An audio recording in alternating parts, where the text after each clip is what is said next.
Welcome to another episode of Revenue Leaders Uncovered. Super honored to be joined by Simon today. Simon, if you can introduce yourself, but also your awesome company. Yeah, well, first, Ollie, thanks for having me on. Really excited to have a conversation with you around a bunch of different topics, but obviously revenue leadership is near and dear to my heart. So my name's Simon. I'm the founder and CEO of a company called Velis. And Velis is within the sales tech stack, but we're really trying to marry together ROI and pricing around use cases that your customer actually needs. And so trying to move companies away from more of the traditional kind of sell my package, this is how we position our product, to what are you actually looking to accomplish? How can we sell the work you're looking to accomplish? And to really button up a sales presentation, a sales motion around that concept. Definitely an interesting space. And I know a lot of people in my network are going to be interested in this. So I'd love to know, what are you guys doing that's different, maybe compared to one of your competitors? Why should someone reach out to you? Well, I think it's a really interesting space we sit in. And my co-founder and I talk about this all the time. We kind of pick the hardest space to be in as it relates to sales tech. We touch every part of the company, from corporate strategy, pricing, to systems, to RevOps, to sales, to even product marketing. And so I think what makes us different from other companies, and I can bucket a bunch of different solutions from CPQs to proposal builders to kind of Slack automation tools. So we kind of touch all those different areas, is we are just maniacally focused on how do we make a sales team more efficient and better at their job. So we look at the traditional pricing and packaging logic through the lens of how can we make a seller better at positioning this pricing and packaging, where I think a lot of other tools have come at it from a billing or a finance or a systems perspective of, how do we improve revenue recognition? Like that is super important. And there are many, many tools that do that. And you can't run a business without it. But our lens is like, that's figured out. How do we actually now make the seller better at interacting with these tools, at selling to the product? And so as a decade long quota carrying sales rep myself, that's what's near and dear to me. It's like, how do I make every rep that uses Velis 10x better at their job? Definitely. I mean, I was only just reading a post on LinkedIn about there's this company that they've said that recruiters will be replaced within 6 months and everything will be done by AI. And I was like, well, I don't ever see that happening, because there's plenty of tools out there that could do my job already. And they're quite good, and I'm quite open about it. I even use some of them to help me do my recruitment. I'm a one-man shop. Why not? But what I was actually reading when I got in the comments and reading about it is actually, okay, AI might replace some people who are crap, but it's only going to make people better sellers than who there is already. So the good sellers, let's make them better, let's make them stronger. And actually, the ones who are willing to learn and push themselves to that next level, they're the ones who will survive when maybe some companies start to adopt AI versus an external recruiter. And yeah, I mean, Ollie, one of the things about my history is I have gone through YC, so I'm a YC alumni. I'm very tied into that network, and I do see so many incredible startups coming out. I think recruiting AI is definitely a hot topic for a lot of companies to try and tackle. And we can get into this a little bit in this discussion, but like, I personally don't look for pedigreed people that I'm trying to hire. I'm not looking for somebody who's done this 3 or 4 times. I'm looking for those stretch hires that are hungry to get in and do it for the first time, but invest in learning the new way of running a business, because running a business in 2025, now going, closer to 2026, is drastically different than the ZERP era of unlimited capital, but also the ZERP era of unlimited outbound. But also, there's just so many different things about running a company now. And so an AI tool could definitely tell you, hey, this person's done this job 3 times. But I think most leaders are not actually looking for that type of profile. That might be a hot take on my end. I certainly am not. But I've talked to a handful of leaders that are saying, I don't want somebody who's done this 3 or 4 times, because the landscape's different now. And so in that aspect, I don't think AI is going to be able to say, hey, I think this person could be potentially good at this job. Maybe you should talk to them. I think they're going to look at, historic performance and say, this person could do the job, but that's not potentially what you want. Definitely. And I think the biggest thing, and the why people work with external recruiters most of the time, is we're saving time. We're sifting through resumes, even though AI can now okay, create a short list of these candidates we think are good for this role. But I can tell you now, 90% of the candidates that I place do not fit what the JD was originally written by HR. Just because there's this superhuman JD that's written, and actually using experience, you can go, okay, cool. Well, we need to change the job title to be like this because I've got one client at the moment. They are adamant on calling it a BDM, a business development manager. It's not a business development manager role at all. It is just a junior AE role with some closing. So really, I could go and get an SDR who's had a little bit of closing experience. But AI won't be able to do that unless you feed it that information, which is like without experience, you're not going to, because the client is adamant, this is what we want the job to be called. So it is quite fun, and obviously once you can start to give that option, I think maybe it will be better. But it's all about, someone's got to prompt it, someone's got to use it, someone's still got to be reaching out to these individuals, selecting who's right. So that time element, which is generally what my biggest sell to anybody, is I take the time and give time back to you. And Right. Yeah. but let's see. And if it's you prompting that model, or if it's somebody else prompting that model, someone's spending the time. Yeah. And so you might as I think currently in today's world where we're at is like, it's incredibly productive to really streamline repetitive tasks that can be done over and over, but the nuance and the creativity is not there. And so it's, just bring somebody on who knows what they're doing to get these roles filled instead of trying to do it with an AI.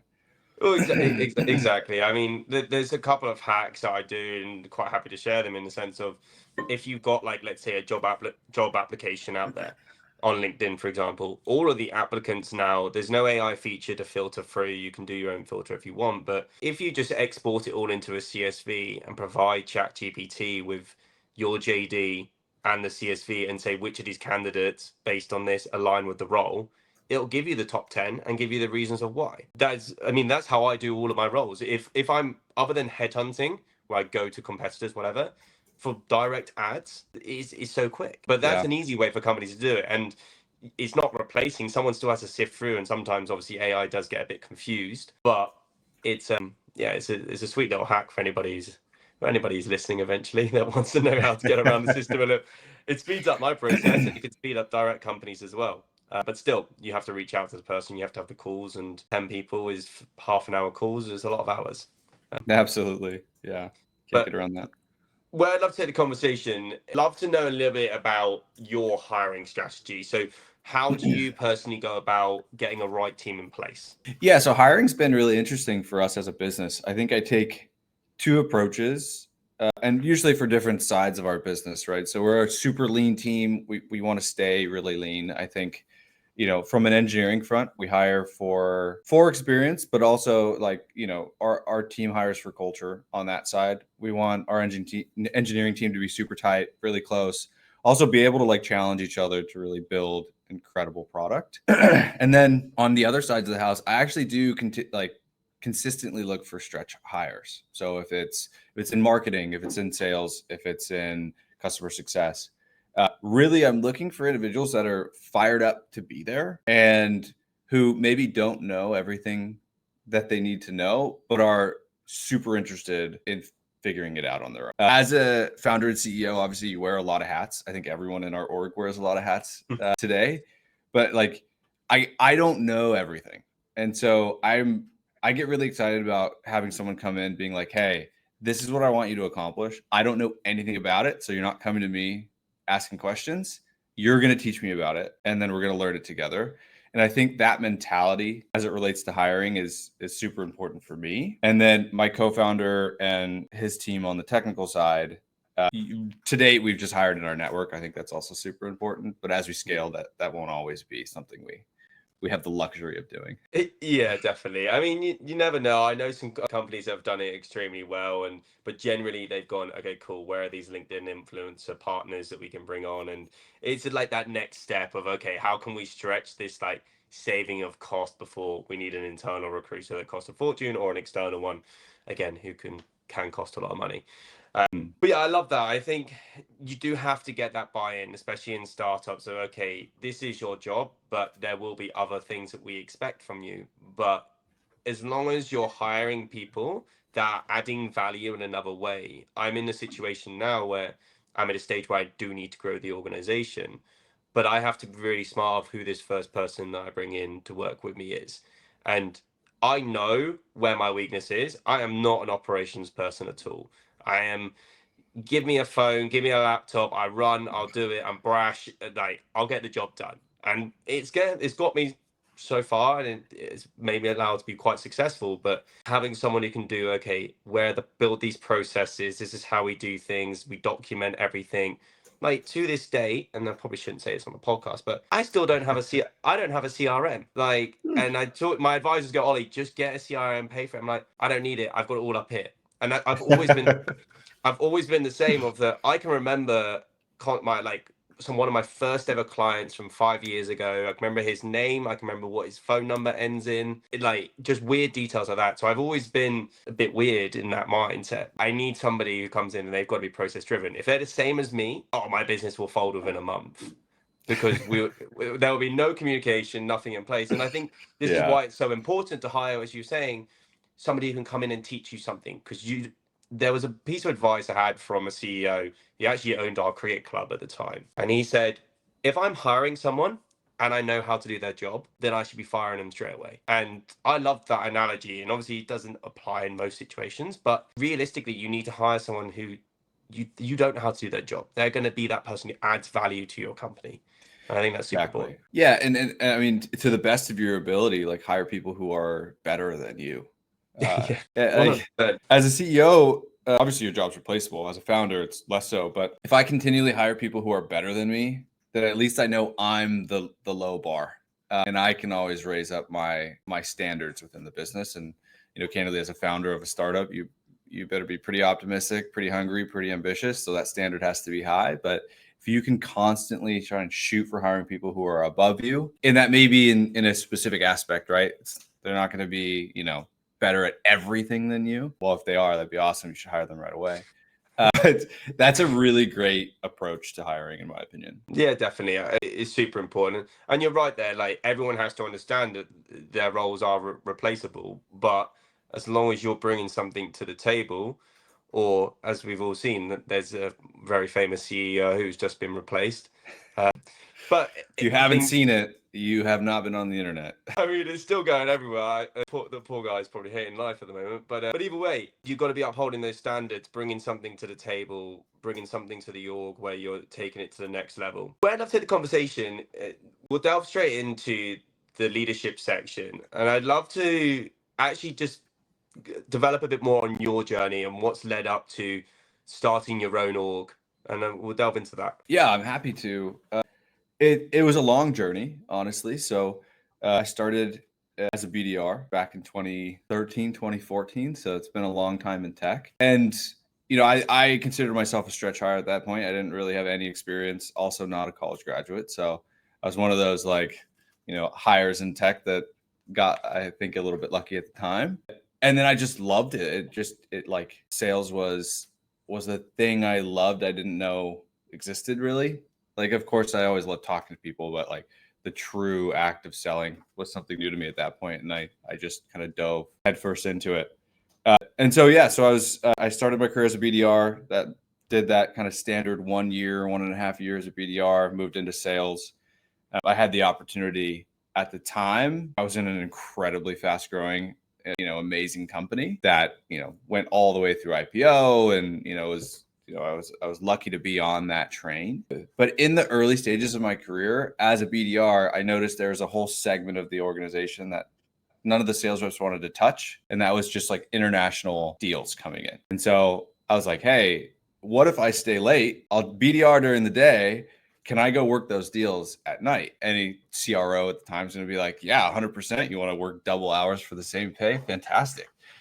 And so that's what I did. I BDR during the day, and I was given the opportunity to just run demos without any formal training at night for companies in Australia or in the UK, which led to, I don't wish this on anybody, very little sleep in those years because I did work basically kind of 9 a.m. to 2 or 3 a.m. Most days. So don't do that if you don't have to. But it actually, it gave me the opportunity to start to build a sales career out of deals that no other reps wanted to touch. Really lucky to actually have a lot of success there. So I think I did that for roughly about a year, to the point where, you know, we had built up a few million in ARR in those regions. And then, you know, the company was incredibly nice to actually fly me out there, and I opened an office in Sydney, Australia, and was there for a few years, 2 years, where we went basically from like 0 in ARR to 10 million in like the span of 3.5 years. So we got a really awesome run. And that just gave me this insight into building something that I hadn't had before. So I had a little bit of a chip. I always have a chip on my shoulder for a few different reasons, but like, we built this business in Australia. It hit 10 million in ARR, but there was always this thought in my head, which is like, I had an unlimited budget, right? I was like a intrapreneur within a business that was already really well established. So my thought was, all right, can I do that again with no money? And so before I felt confident to start my own company, I went and joined a bootstrapped startup as the first non-founding employee. And my goal was, okay, can I do this again with like a team that's really incredibly smart, but can I, you know, build out an org that would allow me to do it again? And so again, I think stars aligned in many aspects, but we were able to go basically from, you know, close to 0 when I started to about 3 million in a kind of a similar time frame. I think obviously that was being bootstrapped.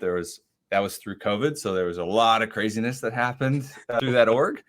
But we were really successful in that path too. And so, you know, there was a stop in between there, but I knew for a fact after that moment that like, I want to build, and I want to kind of own all aspects of that build. Now I have incredible respect for founders now that I have been a founder for 2 years, because holding every hat is just, you know, you feel like you can spend 40 hours a week on every part of the business, and a lot of founders will say they have more than 40 or 50 hours. But I would say 40 to 50 hours of really strong cognitive ability to work. And so it's always just that balance. So I think that's my journey, which is like really starting as a BDR, knowing nothing, and then just kind of pushing myself through every stage of a sales career, from BDR to head of sales to now founder. Yeah, definitely. I love that journey. And also just how you could already see you had that entrepreneur mindset of the like, okay, cool. I'm in an org, I've got a salary. How can I make more money? What can I do to do more? Okay, cool. I'm just going to work harder and work longer. The only people that will do that are the people that maybe just want more, or 2, they are entrepreneurs. They're people that are willing to put in that graft early on to get what they want. I mean, I don't work exactly those hours, but I work pretty much like I work 11 till 2 8. Well, last night was 11 till 3 a.m. But that's just because I've got clients in Europe, clients in the US, and unfortunately at the moment, quite a lot of them on the West Coast, just by accident, no reason at all. So I have to be awake. But there is no better feeling than growing something, building something new, and the motivation you get off the back of that. If you have that already entrepreneur mindset, there is no better feeling. For me, it's like I've had 7 monsters and I've got all the caffeine boosting me all day long, which is, my girlfriend always goes to me, she goes, you get to 11 o'clock at night, you start to flag, and then as soon as it passes 11, you suddenly basically restart your day and you're like wide awake. And I go, I don't know why. It's just like, it's like I get a whole reset, which is sometimes good, but sometimes bad, because then I stay up till 4 a.m. or something stupid. Which you pass tired and you go into exhaustion. And there's sometimes a lot of creativity that comes out of that period, but sometimes I love it. I've got a LinkedIn post going out today about it. For me, the optimum time when I could, in the space of 2 hours between 12 and 2, that I probably get about 6 hours of work done in that period. But it's just because you have peace and quiet, especially with me in the UK. I had no one texting me. The only person who might text me is if it's one of the boys and they're out for beers, sending me a drunk message. But there is no one contacting you, ringing, messaging, whatever it be. I can just get on with work. And I think it's like my little sanctuary time. I put a little TV program on the background, and it's great. It's like it's literally my happy hour. But I think it's about finding that, and then we'll touch on work-life balance at the end, but it's about finding that balance of, okay, when can I be more productive? I've had people go to me and say, could you not work just 10 to 8 and turn off? I'm like, but that's not works for me. I know when works best. And I think it's about finding that balance for everybody. Absolutely. Yeah. And international hours always throw a crazy mix into it. So I you think got to it's take fun. that into account. I think everybody should give it a go at least once in their life, especially if you're young. I'm 27, so it doesn't really matter. I don't have kids or any family or like commitments. So Yeah. it makes life a lot easier. I'd love to delve a bit into driving revenue and Mhm. how you're personally going about bringing on new clients, retaining clients in 2025. Yeah. So, in 2025, it's a lot harder to just go cold outbound than it used to be when I started. In 2014, I could, send 80 emails and probably 40 people would respond to me saying, "Oh, this seems cool." That's not happening these days. There's, 80 emails for every, half a person now. There's just so much content out there. But I think, coming back to how we hire, like in network, I think we've had just so much success with our customers telling other people about our product. Yeah. And it's really interesting to actually go outbound cold to a company. They don't know you yet. They completely shrug you off. And then somebody at a current customer, potentially leaves that business, goes to that company, and all of a sudden everyone's like, whoa, this is such a fantastic solution for us.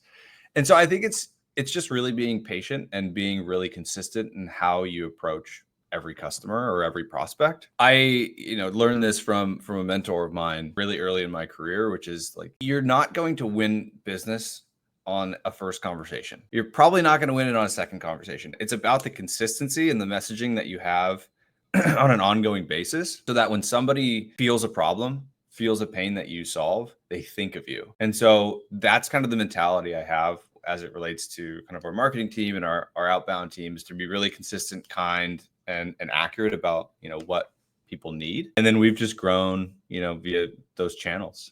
Our existing customers, luckily our customers are really large. So, a 3,000 person sales team, there's always going to be churn in those types of organizations. And actually that's like our number one channel for acquiring new customers. And then the second part of your question is, how do we keep customers? I personally value that over everything else. I am really lucky to only ever have one customer churn in our career. And they churned by saying, this is the best product we've used. And once we get bigger, they were a team of 5. Like, once we get bigger, we know we're going to come back to you. Like, we think this is absolutely fantastic, but right now it's just not fitting a tiny business like ours or a smaller business like ours. And so I think that is like, we go above and beyond for every single customer, and we ensure that, like, if they're unhappy, we know about it, and we're super quick to address it. And if you can do that at any business, you're going to keep your customers. And I think that's just important to keep in mind. Yeah, definitely. Do you know what? Your mentality of how you got it about retaining clients is actually, I think, maybe a byproduct of the industries that you worked in the sense of, I noticed you worked for like Procore Build, so you came from that construction technology. And that industry, I do a lot of business in, and they have this mentality of customer success, looking after relationships are more important than burning bridges with people. Okay, the most important thing is we maintain these clients, keep them with us.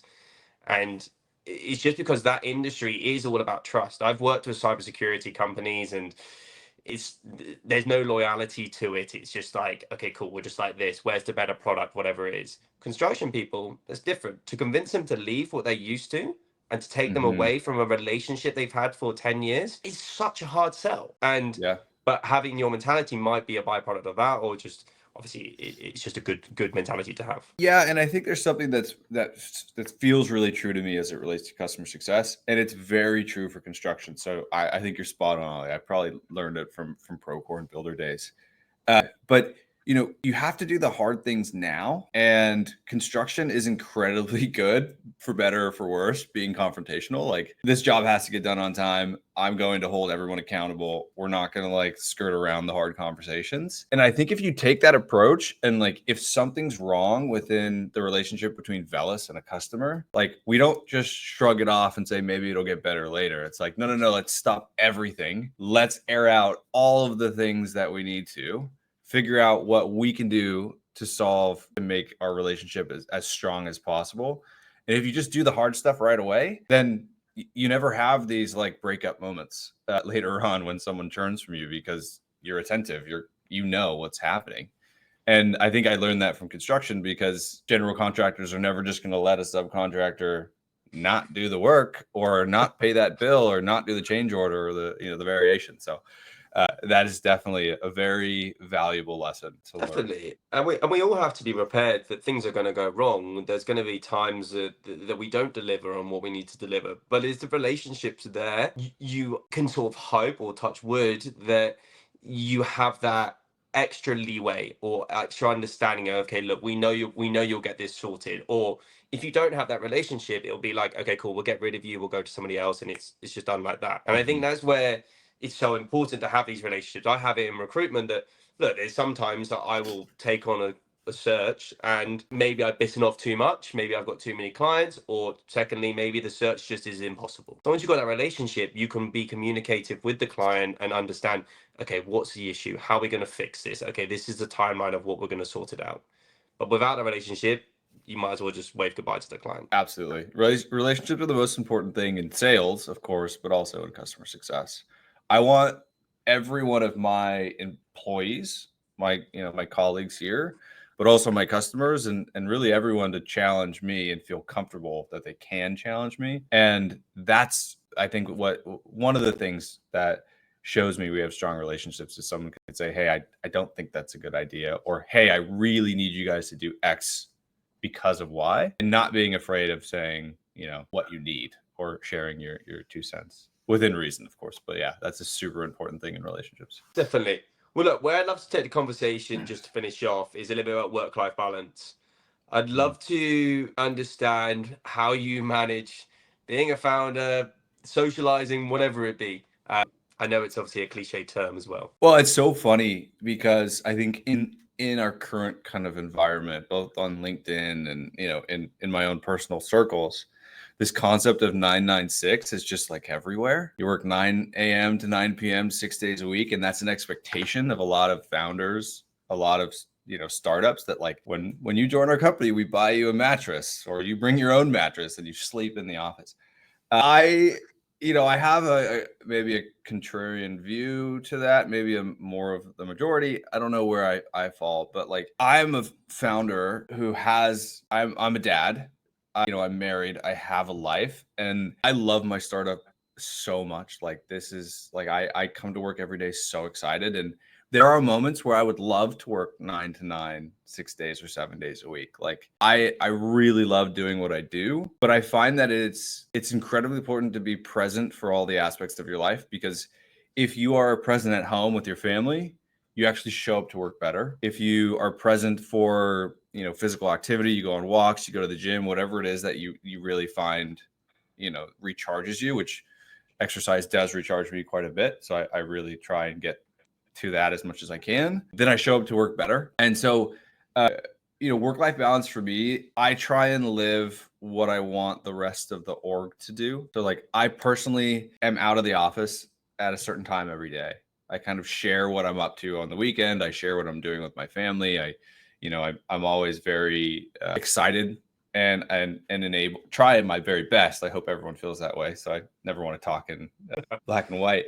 That everyone feels very comfortable that they can go and their school, their kids' basketball games or whatever it is. Like that's super important because everybody then shows up to work way more invigorated, way more ready to take on big challenges.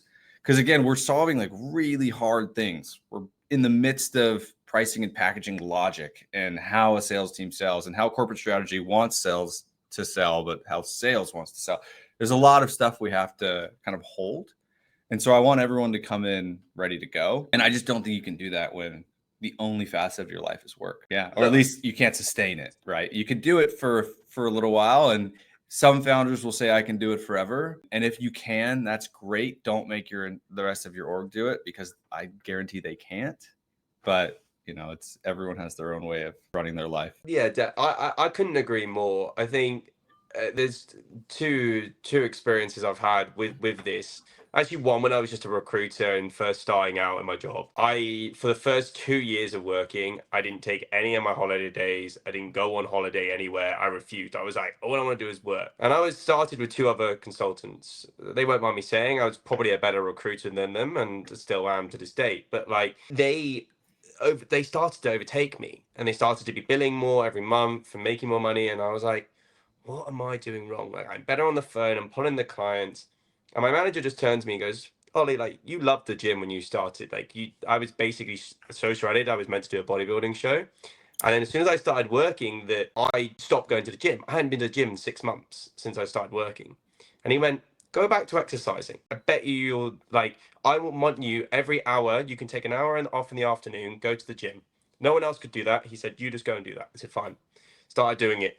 Literally within 2 weeks of that, deals just started rolling. And I was like, wait, so all I needed to do was go to the gym and look after myself because my mental health, I was so much better. I was clearer focused.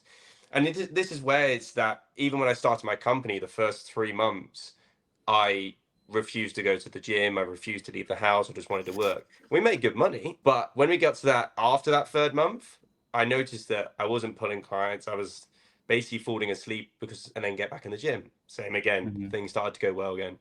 And it's just taking that time. And I think this is why it's so important, as you said, giving your staff the same opportunity to take some time, refresh, do something they like. They will come back and they will work harder and they will bring more results with them. Well, and this is probably the most cliche statement, but it is so true. It's a marathon. It's really not a sprint. Like startups are hard. Like there's no sugarcoat. Well, a lot of people love to sugarcoat the founder experience and like, wow, working hard is like so cool. And there are aspects of it that are cool. Yeah, being a founder is, has a prestigious title, but like in reality, it's just the hardest job at any company. And so you have to kind of be more realistic with yourself and say, I'm in this forever. I'm in this. Like I always talk to my wife about this because sometimes I come home very stressed and I'm still consistently trying to be better at, separating those things. Yeah. And she would say there's still room for improvement for sure. But she always asked me like, what would you do if somebody acquired Velis tomorrow and you had enough money to just never work again? And the answer always is maybe after like taking a year off and just like sailing or something. I don't know. Insert some cool hobby that's really expensive that I don't have the ability to do now. Would be like, oh, I'd start another company. And so if the answer is I'm just going to start another company, then that's what you actually want to do. You have to set your life up to be able to do that for a long time. And so just burning yourself out, hoping that like you're going to hit like a $300 million valuation in the first 2 years and then sell. Like I have founders that started at the same time as me that are 300 or 600 or $900 million valuations already. And that's fantastic. But like you're the cursors of the world. Don't set your life up expecting that you're going to be a cursor. Set your life up expecting that you're going to do something you love for the rest of your life. And to do that, you have to have multiple facets of your life fulfilled. And I will be the first to say that I have not figured that out and I am constantly trying to improve, but at least I'm trying to move in that direction. I think it's an ever learning thing. And what you just said there was actually one of the pieces of advice I got from a big CRO very early on when I started my org, and he's still my advisor now. And this is half the reason I haven't grown my company. Last year we had an unreal first year, but it was just me. I could talk about we, but it's just me. And company's a person too. So yeah, we make sense. It's especially it's my baby, okay. But like realistically, I should have grown. But the advice he said, Ollie, when you're 30 and you're a little bit more level-headed, you're not so young, then grow the company. Why not for the next 3 years, make as much money as you can, enjoy the fact you have that money, and actually go and enjoy the things you like doing while you can. And it's advice that I didn't want to listen to, but it's advice I've taken and appreciated because like next week I'm going to go to south of France. I've been to Dubai twice this year, and being able to do those things and enjoy them is so important for me because I spent the first 5 or 6 years of my career not taking any holiday or doing anything that I liked. So I'm still learning. I don't like doing it. I've been stressing all of this week with my girlfriend, just going, Ollie, why are you not looking forward to a holiday? And I'm like, you don't understand. It's different. You're asking me to not do any work, which is like blowing my mind. Yeah. I'm learning. It's hard. I also I love taking vacations with my family, especially now that I have a young daughter. It's like so fun to do those. I don't take them often, and if my wife will probably watch this and roll her eyes and say we haven't taken really a vacation this year, although we did get down to Argentina for 2 weeks, but that was to see the family. And so whenever I think about holiday, I also work harder up till that start date, and then I always try and sneak in a few hours. Usually between 5 and 7 in the morning is pretty fair game, and then after that you gotta turn it off. But vacations are just so important, and when you're 21 to 27, in those earlier years of your career, do a little bit more exploration, figure out what you want, and push yourself to work hard. But yeah, don't do it forever. It's Yeah, exactly. Yeah, to be fair, I know when I go on holiday, it takes my missus about 2 hours to get ready. So that's my little working hours in There you between. go. I get dressed really quickly. I'm like, cool, let's just we'll tap away for 2 hours. Yeah. But yeah, look, that's everything that I run through on the podcast. I mean, if I had one final question, it would be if you could give one piece of advice to, let's say, 27-year-old Simon, what advice would you give him? Well, I can look at that from multiple lenses, being 33, 34 now. I would say you always have to push the limit and learn why people want to do something. I would always tell myself to start my company sooner.